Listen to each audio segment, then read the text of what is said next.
we have Najah. She is a Chicago-based comedian and improviser. She and her sister Hiba make up a comedic duo, Uncivilized. The two of them write and direct videos for YouTube, Instagram, and TikTok. You can find them at unsib like sibling at uncivilized. Najah has performed improv, sketch comedy, and stand-up at the world-famous Second City Theater in Chicago, as well as IO Theater and Steppenwolf. During the day, she's a social worker for older adults. Her humor is rooted in her experiences growing up with a well-casted family of her immigrant parents, a younger brother with special needs, and all-star older siblings in the Chicago suburbs. Without further ado, let's put our hands together for Najah.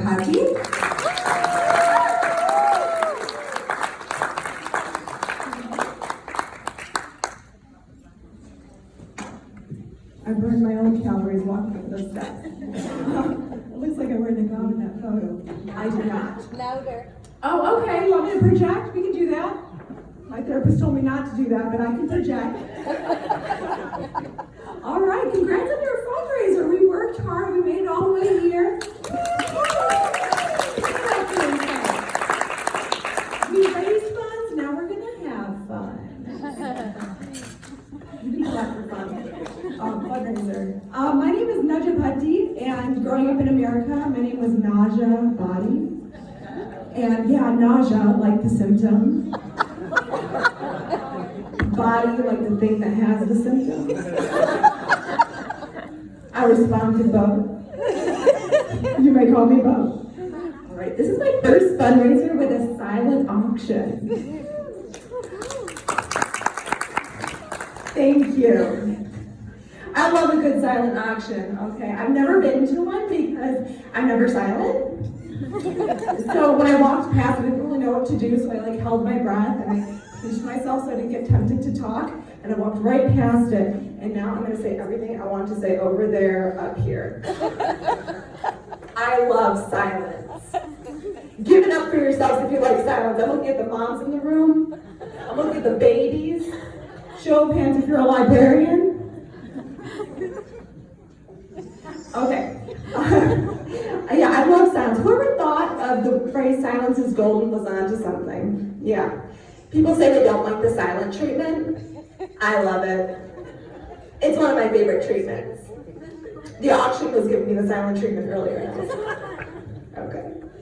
Yeah, no, I mean, an extrovert like myself, I was like, oh my God, you're gonna give me the space to talk. I get to fill the void with my words. Okay, so when I get into an argument, someone's like, I'm not talking to you anymore. And I'm like, really? You do that for me? And all of a sudden, I'm like the woman in the K Jewelers commercial when they're like, this holiday season, give her what she really wants. And I'm like, oh, you gave me the silence I wanted. What a gift. Yes, silence. I love the fundraiser so far. Shout out to Coach Alia for that inclusion workshop. Yeah, you can give it up for her. I love the inclusion workshop. It was so much fun. Be honest, I've been to exclusion workshops, and they're not as fun. Yeah, the exclusion workshop was called High School, and it lasted for 4 years. I mean, with a name like Nausea, what did I think was going to happen? Of course, I was going to exclude Nausea's body. Yeah, so shout out to you. I love inclusion. That's kind of up my alley because I'm a social worker. Okay? So give it up for social workers.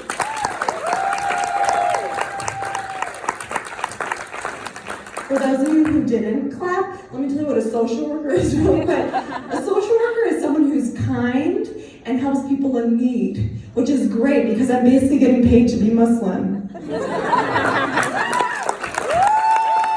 Right, yeah, being Muslim doesn't pay much. Yeah, we're one of the lowest paid religions out there. Yeah. When I tell people I'm a social worker, they're like, they have the same response. They're like, oh my God, you must be fulfilled. Your job is so rewarding. Oh my God, you're helping out your community. Thanks, Auntie. But like, it would be nice to be paid.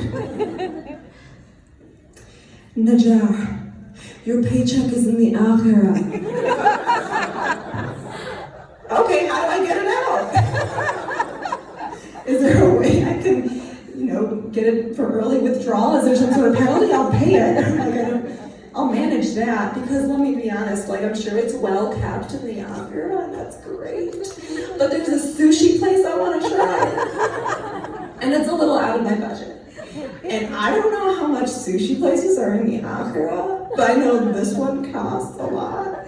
So if I could just get some of those savings now, that would be great. That would be great. So do you have a number for the akhirah, a point person, 1-800-akhirah? I'll write down the number. I'm ready when you are. Yeah, so I'm a social worker by day, and then I'm a stay-at-home daughter at night because my parents are confused as to why I would leave the house after I've been gone all day. You know what I'm talking about. Shout out to living with your parents. Yeah, my family, they don't get it. So my brother will literally be like, where do you think you're going? I'm like, out? Well, you've been gone for 8 hours this morning. That was my job. Well, you should have thought of that before you went to work all day. Oh my God. Being Muslim all day just canceled my night plans. Yeah, they don't get it at all. So I basically stay home at night. And so you can say I'm a social worker by day and an anti-social worker at night. Yeah. So I'm loving the fundraiser. I love Mohammed Webb Foundation. I'm gonna be honest, I didn't know who you guys were before today. Yeah, where my bandwagon Blood Foundation fans at. Yeah, so I did what I thought everyone else would do. I did what I thought your foundation did. I went on the web and I searched you guys up. Turns out you guys did not invent the World Wide Web, nor did you write or publish or illustrate Charlotte's Web. Yeah, but you did a lot of stuff, and you threw events that I wish I had growing up. You had a father-daughter camping trip. Yay! Who came up with that? Who led that? Whose brainchild was that? Are you here today? No. Or are you out camping? What's up? His name's Nars. Yeah. Nars, where you at? No, he's not here. He's not here? Camping? Okay, that's fine. He's an outdoorsy man, isn't he?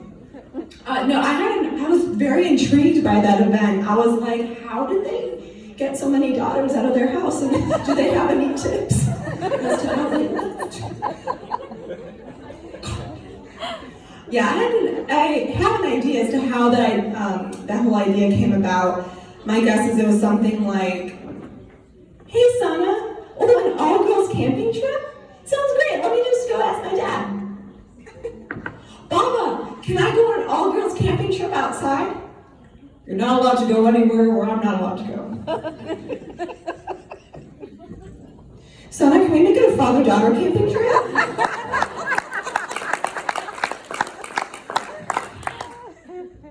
Yeah. That's the story of my life, by the way. Yeah. A lot of my out-of-home activities have become father-daughter activities. I've been to father-daughter birthday parties, father-daughter improv classes, father-daughter grocery trips, father-daughter driveway shoveling, father-daughter comedy fundraising performances. So I'm just trying to figure out how my Baba would fare in a father-daughter camping trip environment. Pause. Do you guys know Baba? I don't know, because I've been told he's a well-known person in the community. He's about this tall, he wears a baton hat. Your response to Baba? Okay. For those of you who don't know who Baba is, my Baba's a total Renaissance man, okay? He loves the arts, okay? He's into knots and the sheets. Okay, let me just clarify. Amir is not my dad. Okay, I just want to be very clear about that. Amir, you are not my dad, and I am not your daughter.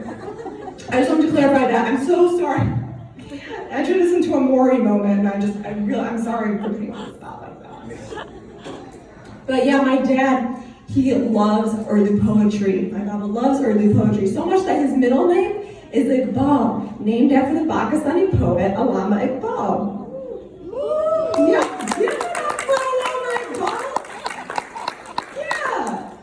So it's funny how that works out. I didn't know that's how middle names work. Like, if your middle name was supposed to be something you're passionate about or good at, then mine would have been like sleep or something. Najah sleep putty. Najah eats jumbo-sized bucket of popcorn in 10 minutes putty. Something like that. So imagine, like, my Baba is like a Pakistani jolly man. He has a thick mustache. He kind of draws out his words like an Ent from Lord of the Rings. And he's just a social butterfly. He kind of looks like the Pringles guy. Do you guys remember the Pringles guy?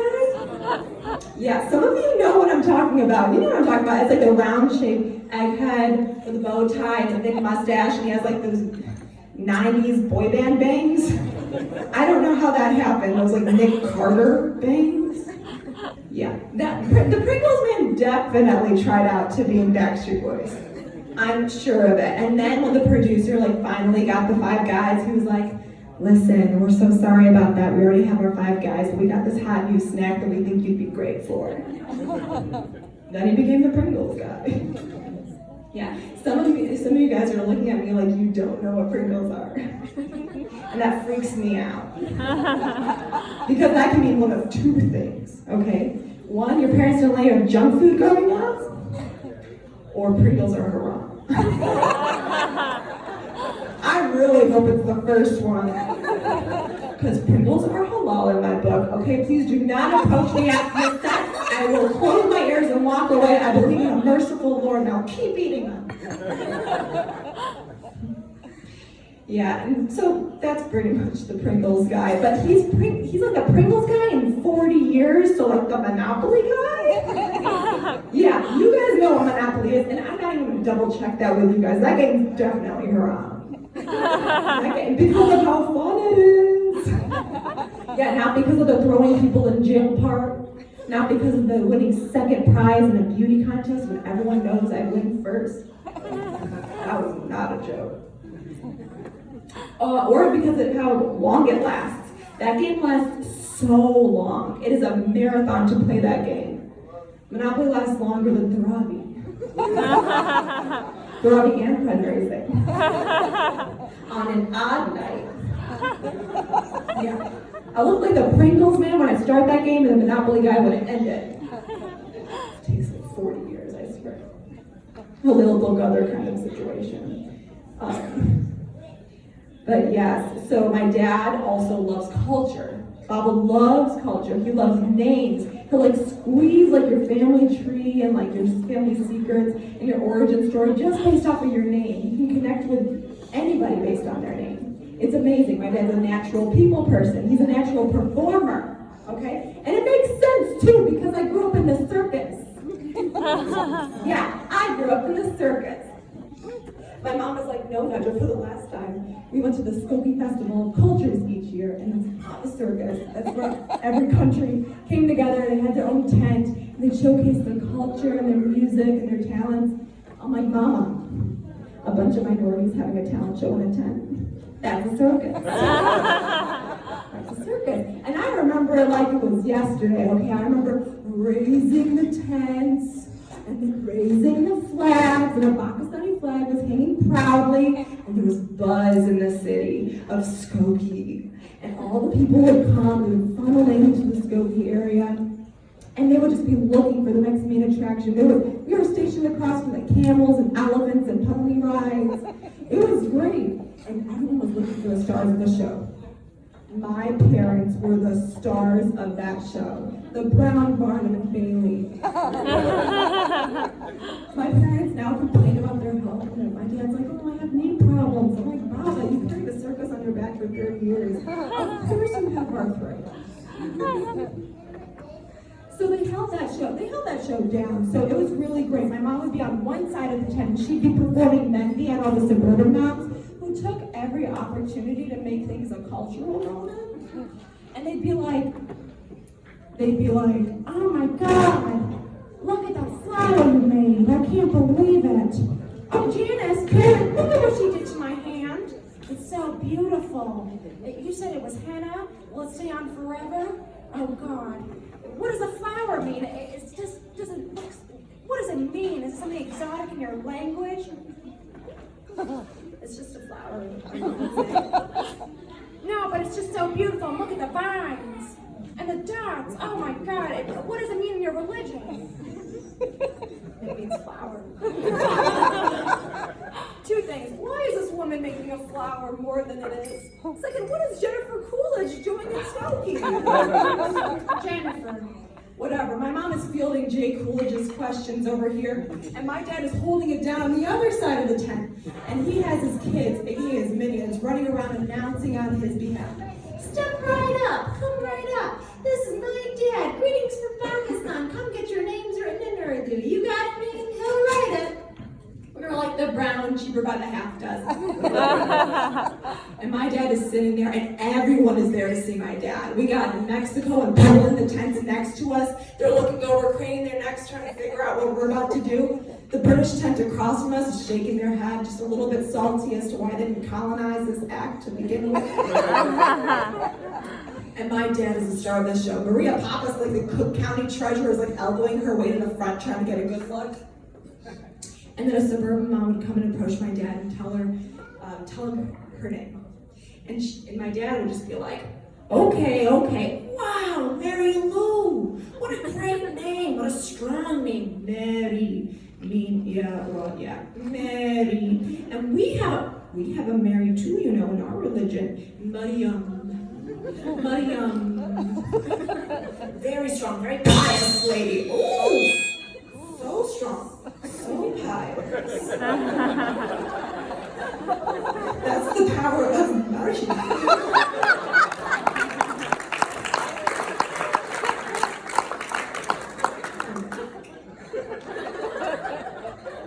And with a swishing and flick of his wrist, he would write the name, and everyone's oohing and eyeing. And now for the final test. This is my favorite part. What a great circus trick. My dad would show my mom the name, and she would fact check by just reading the name, but everyone else had no idea what was going on, and they just thought my mom knew every person that was coming up to my dad. They're like, how is it possible that mama knows every suburban mom's name? They didn't know she was just reading. It was the best cultural alley-oop ever. My dad would be like, now, for Zana, and my mom would be like, Mary Lou Retton? And then everyone would burst with applause, like, oh my God, how does that woman know Mary Lou? And Mary Lou Retton, how the heck did the American gymnast Mary Lou Retton end up in Skokie? I have no idea. But Mary Lou would look at the name, and she'd be like, thank you so much. She'd comment on how beautiful it is. Then she went out to hang it upside down in her home. If that's not a circus, I don't know what is. And if I didn't grow up to become a clown, I don't know what I've become. Yes. So how does that man, my Baba, how would he end up doing a father-daughter camping trip? Yeah, I don't know what would happen. Like, how would my Baba use his skill set when a bear comes up? The bear would come up, my dad would totally just engage with a bear. And he would just be like, oh, a black bear. Oh, you hail from the northern part of the continent. I think I've seen you and your family here before. Bear. Bear, with a strong ra. You're strong, bear. Bears are very important in Islam. We have 2 bears in Islam. I bear witness. There's one God. And I bear witness in one prophet. And then you'd be like, let me write down your name. Najah, can I have a pen? And then I would toss Baba our only weapon, and he would use it to write the bear's name. And if that doesn't work, what is he going to do? Pull a knot out of his back pocket? Is that how this works? Is that how bear fighting works? Hey, Amir, have you ever sang a bear away? All the time? Never. That's what I thought. Listen, I watched Cracked Creatures. I watched The Boomafoo. I've watched Wild Kratts. This girl knows what I'm talking about. That table, you know the Kratt brothers. Not once did they say that a bear would back away from the sound of song. Yeah, that's right. I watched a lot of TV growing up. It was kind of my strong suit. Najah watches 6 hours of TV after school pet tea. Now listen, bottom line, if I'm going on a father-daughter camping trip, the first thing I'm packing is my mom. That's right. Moms, give it up for yourself. You know you would own a father-daughter camping trip. Yeah. My mom was a professor in botany. Already she's killing it in nature. And then also she minored in bear fighting. Nah, she didn't. But she reads Quran every day. And that's pretty much the same thing. Do you ever notice that danger just has a way of averting the people who prayed Fajr this morning? It happens. I know what would happen if a bear approached my mom. The bear would be like, oh my God, I'm so sorry. I didn't see you sitting over there, Auntie. I'm so sorry. I didn't put my clothes away. This is embarrassing. Oh my God. Yeah, I'm here because it's lunchtime. I have 15 minutes. I saw you guys look tasty. You guys look great.